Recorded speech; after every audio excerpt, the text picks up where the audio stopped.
পরে আমি সাংসদ, জেলা সভাপতি, বিধায়করা আসবে বলেই ফরেন্সিক এখানে তারা এসে পরিদর্শন করে, অথচ মানে 22 তারিখে রাত্রি 2টোর সময় ভোরে আগুন লেগেছে। ওই দিন গত পরশুদিন সারাদিনের মধ্যে পুলিশের যে প্রাথমিক তদন্ত করার কথা সে তদন্ত করেনি। আর তাপস অত্যন্ত ভদ্র ছেলে, আর বিজেপি কখনো মিথ্যা মামলাতে উৎসাহিত করে না। তাপসের এফআইআরটা দেখবেন, অজ্ঞাত পরিচয় দুষ্কৃতকারী লিখেছে, কারণ নাম দিয়ে লিখেনি। তার মানে পুলিশের তো দায়িত্ব ছিল যে আসল দোষী কারা ফাইন্ড আউট করার। তাপস তো চাইলে এই গ্রামের যে 5টা 7টা বা আশেপাশের যে 5টা 7টা তৃণমূলের চোর আছে যারা একে ধমকাতো, তাদের নাম দিতে পারত, কিন্তু অনেস্টলি করেছে। কিন্তু পুলিশ প্রশাসন, একটা সাধারণ লোকের বাড়িতে আগুন লাগলে বিডিওর আসা উচিত, বিডিওর প্রতিনিধি আসা উচিত। প্রাথমিকভাবে তার ফলে শীতের সময় কম্বল, তাদের যেটুকু সরকারের বিধিবিধান রয়েছে সেটুকু করা উচিত, যদিও ওটা খুব সামান্য, কিন্তু সে কাজটাও তারা করেনি। এবং এই বাড়িটা দেখার পরে আমার সত্যি অবাক লাগছে যে নরেন্দ্র মোদীজি তার সময়কালে পশ্চিমবঙ্গে 40 লক্ষ প্রধানমন্ত্রী আবাস যোজনা দিয়েছে, মোট অ্যামাউন্ট 30,000 কোটি টাকা।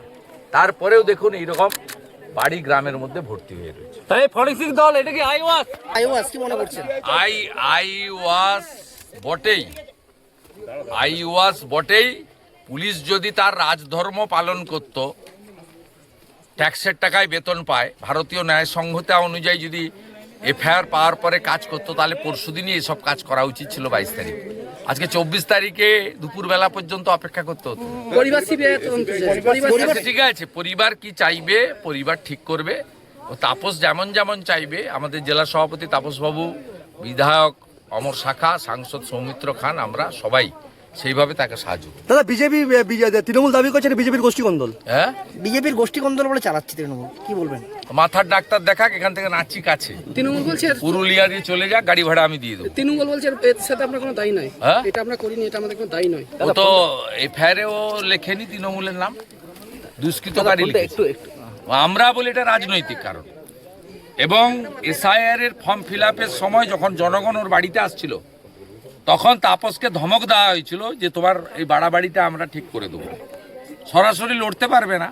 ওন্দা বা বিষ্ণুপুর সাংগঠনিক জেলায় বিজেপি খুব শক্তিশালী পার্টি, সামনে লড়তে পারবে না, তাই পিছন থেকে রাত্রি 2টোর সময় ওদের হারমাদদের পাঠিয়ে পেট্রোল ছড়িয়ে আগুন লাগিয়েছে, যাতে পুড়ে ওর বাবা মা সব মারা যায়। দাদা, যদি এর সুষ্ঠু বিচার না হয় তখন কি করবেন আপনারা? বিচার তো হবে না, কিন্তু তার জন্য ব্যবস্থাও আছে, আমরা করব, পার্টি পাশে আছে। বিরোধী দল নেতার কাজ এটাই, যেখানে যা ঘটে আমরা যাই, রাজনৈতিক ঘটুক অরাজনৈতিক ঘটুক, প্রথম আমি পৌঁছাই। এটা বিজেপি বিরোধী দল নেতার কাজ। বকটুতে যখন পুড়িয়েছিল 22 সালে, মমতা ব্যানার্জি যায়নি। যে মুসলমানরা তৃণমূলকে ভোট দিয়ে রেখেছে, সেই মুসলমান পাড়াতে প্রথম আমি গেছিলাম। তাহলে কি বিধানসভা নির্বাচনের আগে সব টার্গেট মিডিয়া এবং বিরোধী? বিধানসভা নির্বাচনের আগে তাহলে কি সব টার্গেট মিডিয়া এবং বিরোধী? মিডিয়া টার্গেট তো বটেই। কয়েকদিন আগে আপনারা বেলডাঙ্গায় দেখেছেন একটা আত্মহত্যার ঘটনা নিয়ে কিভাবে 2 দিন ধরে এনএইচ বন্ধ রেখেছে। আর বিরোধী রাখতে চায় না, এত স্বাভাবিক কথা, কারণ ভোট হলে তো জিততে পারবেন। এসআইআর এর পরে যে পরিচ্ছন্ন ভোটার তালিকা আসবে, আর এই ধরনের যুবকরা তৃণমূলের টার্গেট, আজকের টার্গেট নয়, 21 সালে পোস্টপোল ভায়োলেন্সে এদেরকেই টার্গেট করেছিল সমস্ত বুথে পশ্চিমবাংলায়। লক্ষাধিক যুবককে বাড়ি ছাড়তে হয়েছিল, এবং আসামে, ঝাড়খণ্ড, বিহারে গিয়ে তাদেরকে আশ্রয় নিতে হয়েছিল। এখনো 10-12 হাজার যুবক অন্য রাজ্য থেকে ফেরেনি। এই ছেলেরা যারা